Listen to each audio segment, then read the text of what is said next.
And right there, our story begins again. Welcome back, everybody. My name is ZLance1993. I want to discuss the top 3 reasons why you're missing out if you're not picking up Revising.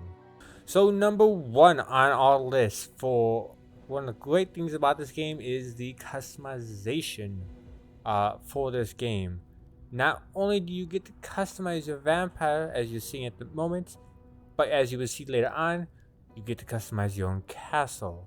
Granted, there's some stuff that you can't customize yet, or you have to eventually find the recipes to customize.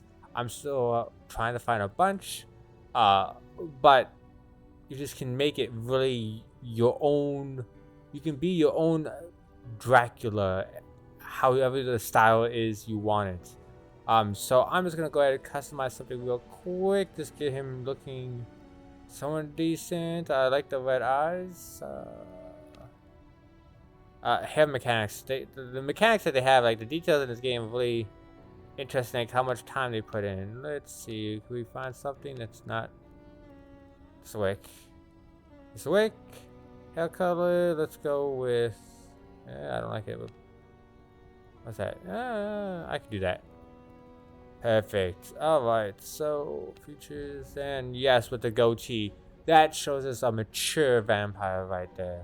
And wow, Magnus, there we are. Actually that doesn't sound too bad. I can see that being a vampire name. Vampire-esque kind of name. So this is our starting zone. Where everyone starts, ground zero. There's not much story to this game, so don't expect a huge in-depth lore. But getting on towards our second point, the cool thing about this game is really the kind of combat movement system.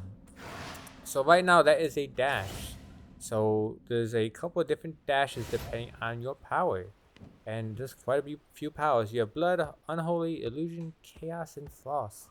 Each of them has their own travel ability, which is what the dash is called. Plus just 4 other basic abilities and then 2 ultimates. So again, customization, and this kind of ties in with it. Like, you can look a certain way, but you can also play a certain way. Let's say you don't want to be up front like Meat Shield. Well, those abilities that kind of focus more on the abilities, and kind of the magic of it, which is really kind of cool. Not what you would think in a vampire game, but hey, I'm not complaining with it. My biggest recommendation, for those starting out, would be to definitely, 1, stay out of sun, because that will burn you. Right here, you can see even in the starting area, sun not good for vampires. But then the number 2 thing is you just gotta get past this area. You can loot all this, go a lot more in depth than I am, because I am just rushing through this, as I've done this already a few times. And then once you get out of the starter dungeon, we'll call it, or starter location, you can go ahead and choose what side of the map you want to start on. And that really brings me to kind of my third point before we really get into too many details, is that this world is massive. So you're gonna be walking a lot. You can start at one side or the other, but you're gonna be walking all throughout here, to the uppers, to the lower, to all this. This is all walking for until you get the mid-game horse or other travel abilities. So you're gonna have to plan where you build your base, which is gonna be one of these quests upcoming here for the general, which is just some good quests. They give you some good I guess recipes, which you're gonna need for everything, and you're gonna find out. But that's enough of me on this. Let me just show you what the real deal looks with my Dracula. And then if you couldn't tell, this is my main. This is, Kage's castle, as we will call him. And as you guys can tell here, there might be a tinge or a nod to specific anime with the straw hat, since they're going on hiatus before they go to the final arc. But we're not here to talk about anime. We're here to talk about revising. Now, like I said, first point is definitely customization. As you can see, this being my castle. Excuse me, it's still not finished. There's still a lot of grinding I have to do for like the rest of the carpets, and other like decorative arts that I want to do.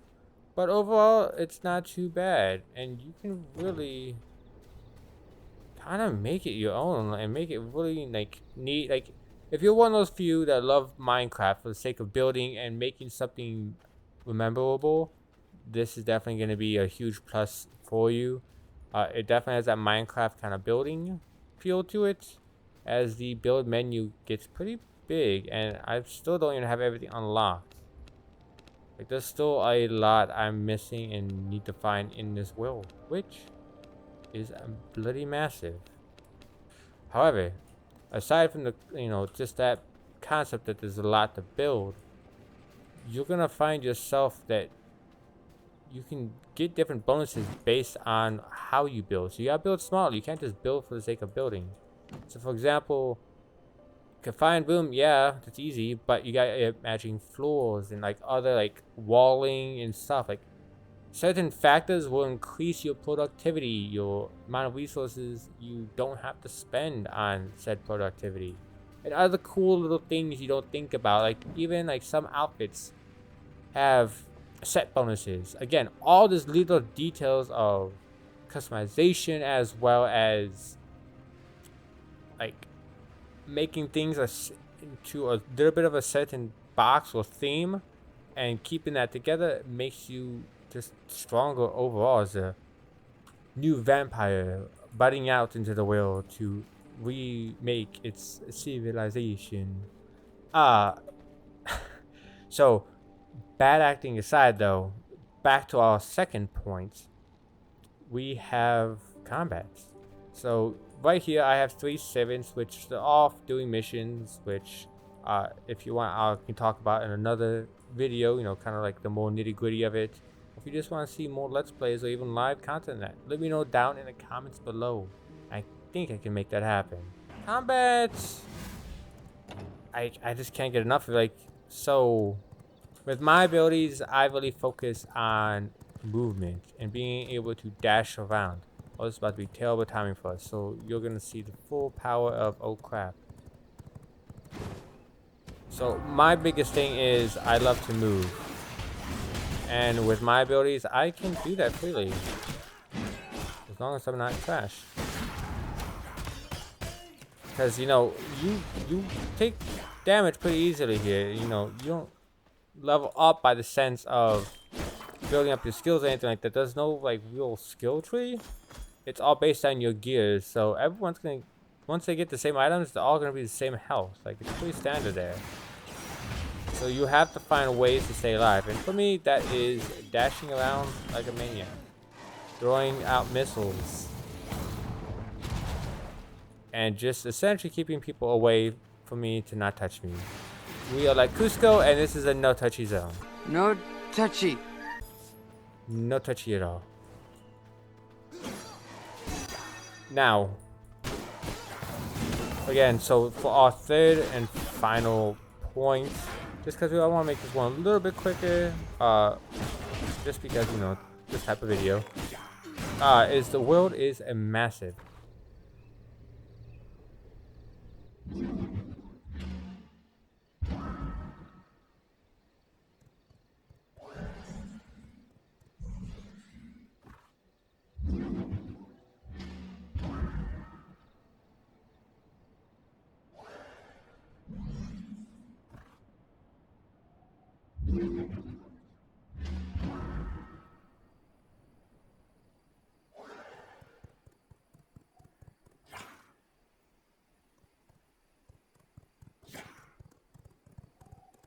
I've been playing already for, wow, it feels like a couple weeks since the game came out.